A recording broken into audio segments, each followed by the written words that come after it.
How to get Roblox User ID on iPhone. To get started, first of all go ahead and open up the Safari application on your phone. Then, search and navigate to the official Roblox website. On the login page, enter your username and password, then tap on the login button to proceed. You might be prompted to continue in the app or the browser. Select Continue in the browser to stay on the website. Once you're on the Roblox homepage, tap the three-line menu icon in the top left corner.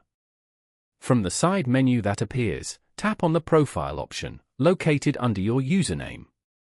This will take you directly to your personal Roblox profile page.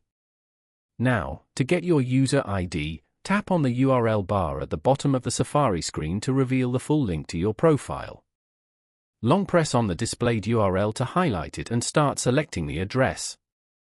Get the numbers which are after users/ and before/ profile. Tap on Copy from the options to save the link to your clipboard.